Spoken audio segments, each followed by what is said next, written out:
Viral ছোলার ডালের recipe. বহুদিন পর এরম পছন্দের খাবার দাবার হলো লুচি, ছোলার ডাল, সিমইয়ের পায়েস। রাধে রাধে বন্ধুরা, কেমন আছো সবাই? এই যে সকালবেলা আজকে ছুটি আছে, তো ছোলার ডাল ধুয়ে নিয়ে আর প্রেসার কুকারের মধ্যে বসিয়ে দিচ্ছি। এর মধ্যে একটু লবণ দিয়ে দিচ্ছি আর একটু খাবার সোডা দিয়ে দিলাম। এরমভাবে সেদ্ধ বসালে তাহলে ছোলার ডালটা গোটা গোটা থাকবে, আবার সেদ্ধ হয়ে যাবে। এরম করেই বসাই। আর একটু ময়দার আটা মিশিয়ে নিয়েছি, এর মধ্যে একটুখানি চিনি দিয়ে দিলাম, লবণ দিয়ে দেবো আর একটু রিফাইন তেল দিয়ে দেবো। ময়াম দিয়ে এটাকে ভালো করে মেখে নেবো। অনেকদিন পর লুচি, ছোলার ডাল আর সিমইয়ের পায়েস করার ইচ্ছা হয়েছে, তো ছুটি আছে সেই জন্য ভাবলাম তাই আজকে বসিয়ে দিই। ময়দাটা মাখা হয়ে গেছে আর এদিকে সিমই ভেজে নিচ্ছি। সিমইটা কাঁচা সিমই তো ওরকম প্যাকেটে বিক্রি হয়, তো আমি একসাথে অনেকখানি এক প্যাকেট ভেজে নিচ্ছি। এটাকে কিছুটা রান্না করবো আর কিছুটা আবার এই ভাজা অবস্থায় রেখে দেবো। এটাকে ঘি দিয়েও ভাজা যায়, আমি শুকনো ভাজছি কেননা এটাকে আবার রেখে দেবো বলে, তাই। তো অর্ধেকটা আমি এখন রান্না করবো আর অর্ধেকটা আবার ঠান্ডা হলে প্যাকেটের মধ্যে পুড়ে রেখে দেবো।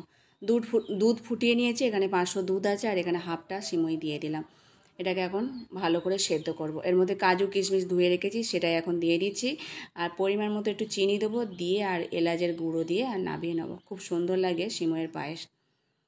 ওটা হয়ে যাওয়ার পর এখন ছোলার ডালটা সেদ্ধ হয়ে গেছে, সেটাকেই এখন সাঁতলাবো। তো কড়াতে একটু জিরে, তেজপাতা, শুকনো লঙ্কা ফোড়ন দিলাম, একটু আদা ঘষে নিয়েছিলাম সেটা দিলাম আর একটু হিং দেবো। এই ছোলার ডালটা খুব সুন্দর লাগে। কলকাতা শহরে মানে বিশেষ করে হোক কালীঘাটের যখনই কেউ পুজো দিতে যায়, তো দোকানগুলোতে এরকম ছোলার ডাল আর লুচি খুব বিক্রি হয়। ছোলার ডালটা এমনই হবে, খুব টেস্ট লাগে খেতে। আর হিং দেওয়া কচুরি খেতে খুব ভালো লাগে এর সাথে, তো হিং দেওয়া কচুরি বিক্রি হয়। তো সেই ছোলা ডালটাই আজকে বানাচ্ছি। কড়ার মধ্যে সমস্ত মশলাটা ভেজে নিলাম, তার মধ্যে হলুদ দিলাম আর চিনি দিলাম। যখন আমি ডালটা সেদ্ধ করেছিলাম তখন এর মধ্যে একটু লবণ দিয়েছি, সেই পরিমাণ মতো লবণ পরে দিয়ে দেবো, এখনও লবণ পুরোপুরি দেওয়া হয়নি। তো দেখো ডালটা পুরোপুরি সেদ্ধ হয়েছে, আবার গোটা গোটা হয়ে আছে, মানে পুরো একদম ভেঙে ভেঙে গলে গলে যায়নি। যেহেতু ওর মধ্যে একটু খাবার সোডা দেওয়া আছে, তো খুব সুন্দর নরম হয়ে থাকে।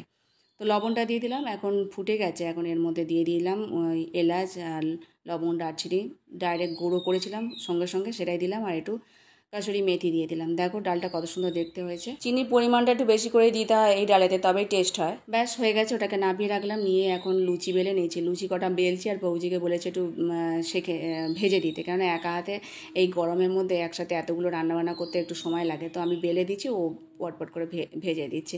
আর একটু বড় সাইজের লুচি করেছি, তো ফুলকো ফুলকো লুচি লাল লাল দেখে হবে, খেতেও ভালো লাগবে। তো এখন রান্নাবান্না হয়ে গেছে, ভাজাও হয়ে গেছে সকালের ব্রেকফাস্টে। তো ভগবানকে এখন ভোগ নিবেদন করব। লুচি দিয়ে দিচ্ছি আর ছোলার ডাল দিয়ে দিচ্ছি। এই ছোলার ডালের মধ্যে একটু নারকেল দিলেও ভালো লাগে, কিন্তু আমি দোকানের মতো করেছি তাই আর নারকেল দিইনি। দোকানে নারকেলটা অতটা দেয় না। তো এরকম গাঢ় গাঢ় থাকবে আর গরম গরম লুচির সাথে দেবে। আর এখানে সিমইটা দেখো অত দুধ সময় দিয়েছি, তাও রেখে দিয়েছি বলে দুধটা সবই শুকিয়ে গেছে, তবু খুব সুন্দর হয় যেহেতু গাঢ় দুধে করা হয়েছে সিমইয়ের পায়েসটা। তো এখন তুলসী পত্র দিয়ে এখন ভগবানকে ভোগ নিবেদন করতে যাব, তারপর প্রসাদ পাবো। এত গরম পড়ছে বলে এই গরমে লুচি খাওয়া হয়নি, তো ছুটি আছে আজকে তাই ভাবলাম লুচি করি। আর আজকের মতো ভিডিওটা এখানে শেষ করছি। হরে কৃষ্ণ।